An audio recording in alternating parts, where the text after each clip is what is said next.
श्री राधे राधे गाएंगे। मन चल रे वृंदावन धाम श्री राधे राधे गाएंगे। जय राधे राधे जय राधे राधे जय राधे राधे जय राधे राधे जय राधे राधे जय राधे राधे श्री राधे राधे राधे श्री राधे राधे राधे जय राधे राधे राधे जय राधे राधे राधे बरसाने वाली राधे बरसाने वाली राधे वृंदावन वाली राधे वृंदावन वाली राधे गहवर बनवारी राधे केवल बनवारी राधे। चल रे वृंदावन धाम श्री राधे राधे गाएंगे। मन चल रे वृंदावन धाम श्री राधे राधे गाएंगे। मन चल रे वृंदावन धाम श्री राधे राधे गाएंगे। मन चल रे वृंदावन धाम श्री राधे राधे गाएंगे। जय जय श्री राधे श्याम। भक्ति महारानी को दुखी देख करके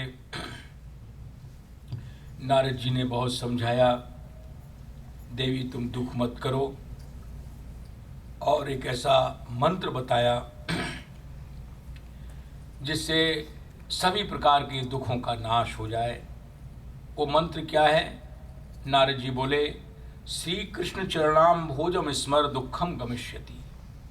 देवी तुम कृष्ण के चरणों का स्मरण करो, भगवान की याद करो। भगवान की याद करने से सब प्रकार के दुख दूर हो जाते हैं। दुख की घड़ियां आए, हम कितने भी रोते रहें लेकिन दुख दूर नहीं होगा। भगवान की स्मृति एकमात्र समस्त दुखों को दूर करने का एक साधन है।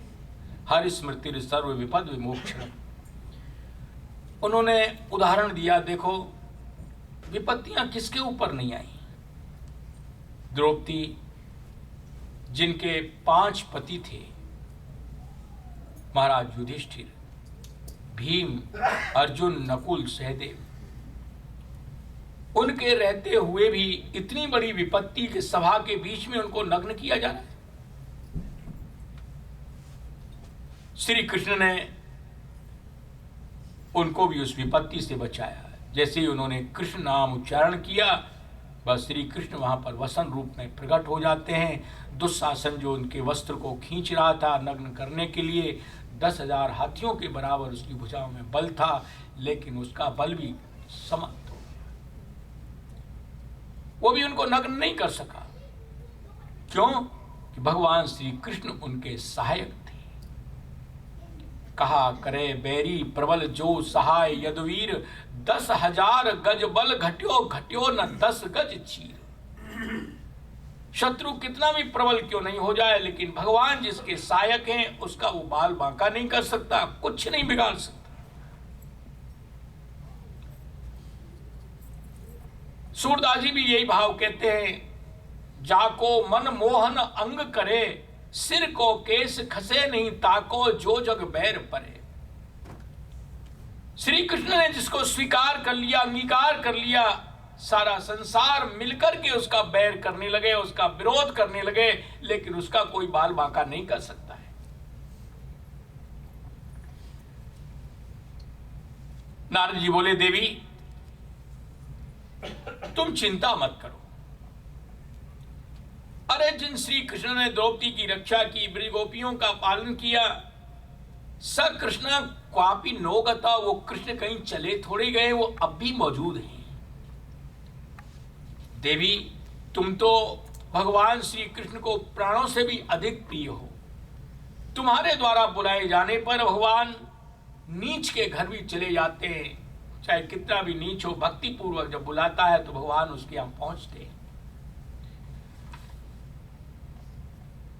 वो उनको वचन देते हैं, देवी दुख मत करो, देखो कलयुग के समान तो कोई दूसरा युग ही नहीं है, और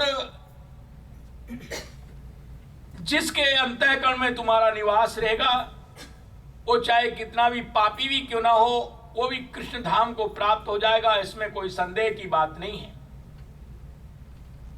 जिनके चित्त में तुम्हारा निवास रहता है वो कभी भी स्वप्न में भी यमराज की तो चलती क्या, यमदूतों को भी नहीं देख सकते। कोई भूत हो, प्रेत हो, पिशाच हो, उस भक्त के पास में कोई सामने टिक नहीं सकता है। इसलिए भगवान के भक्तों से कभी द्रोह नहीं करना चाहिए, उनसे हमेशा प्रेम का व्यवहार रखें। जो भगवान के भक्तों से द्रोह करते हैं, चाहे कितने भी सामर्थ्यवान हो, तपस्वी हो, कितने भी प्रभावशाली हो, वो नष्ट हो जाते हैं। उदाहरण देख रहे हैं, दुर्वासा जी जो थे, उनके जैसा तपस्वी भला कौन होगा।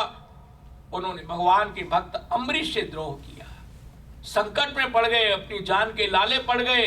अंत में भगवान की प्रेरणा से वो अम्बरीश जी की शरण में गए, तभी उनकी रक्षा हुई, नहीं तो सुदर्शन चक्र उनको जला के भस्म कर डालते।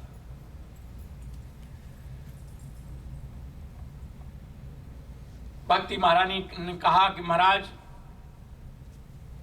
हमारे जो 2 पुत्र हैं, ज्ञान और वैराग्य, इनको चेतना नहीं है। आप ही सोचिए, मां जवान रहे, उसके सामने उसके बेटे बूढ़े हो जाए तो मां कितनी दुखी रहेगी। इन बातों को सुनकर के उनके मन में भी बड़ी दया आई और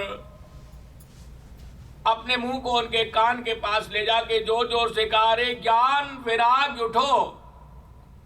थोड़ी देर के लिए आंखें खोली, लेकिन फिर वही झोंके आने लगे। वेद सुनाए, उपनिषद सुनाए, गीता पाठ ही मुहुर्मुहु, बार बार गीता पाठ भी सुनाया, लेकिन उनको चेतना नहीं आई। नारद जी बड़े दुखी हुए, क्या करें। भगवान का स्मरण करने लगे। आकाशवाणी हुई, उनको सुनाई पड़ा, हे देवर्षि, तुम चिंता मत करो, तुम्हारा मनोरथ सफल होगा। इसके लिए तुम सत्कर्म करो। अब सोचने लगे, अब तक हम सत्कर्म ही तो कर रहे थे, और कौन सा सत्कर्म बाकी रह गया। साधु संतों से पूछे तो वो भी किनारा काट के चल दिए कि जहां नारद जी की पेश नहीं खा रही तो हम क्या इनको उपाय बताएं। अंत में सोचा कि बद्रीवन जाकर के वहां पर तपस्या करेंगे, भगवान ही इसका निराकरण करेंगे। मन में दृढ़ निश्चय कर लिया। बस जब मन में कोई दृढ़ निश्चय कर लेता है तो चमत्कार सामने आ जाता है। हमारे सामने चमत्कार नहीं आता, क्योंकि हमारे मन में दृढ़ निश्चय नहीं है। सनकादिक मुनीश्वरों का आगमन हुआ, सूर्य की तरह से उनका मुखमंडल चमक रहा था। उनके चरणों में इन्होंने प्रणाम किया और बड़ी विनम्रता से निवेदन किया, महाराज वैसे तो आप 5 वर्ष के दिखाई देते हैं, लेकिन 5 वर्ष के नहीं है आप, पूर्वेशाम अपि पूर्वजा, आप हमारे पुरखों के भी पुरखे हैं। हमेशा वैकुंठ में आपका निवास रहता है और कीर्तन में हमेशा लगे रहते हैं, भगवत गुणगान करते रहते हैं।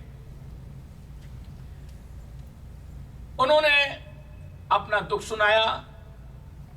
भक्ति के दोनों पुत्र ज्ञान और वैराग्य में चेतना डालने के उद्देश्य से हमने बहुत प्रयत्न किए, गीता सुनाई, वेद उपनिषद सब कुछ सुनाया, लेकिन उनको चेतना नहीं आई।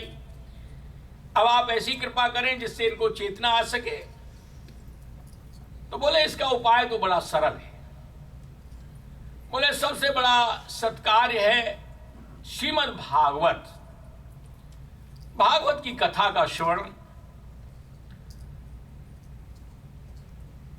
अब तो इनको बड़ा आश्चर्य हुआ कि हमने तो इनको वेद वगैरह सब कुछ सुनाए, भागवत में ऐसा कौन सा चमत्कार है। बोले देखो, ये जो भागवत है ये वेद रूपी वृक्ष का फल है। फल के अंदर वृक्ष के सारे गुण मौजूद होते हैं।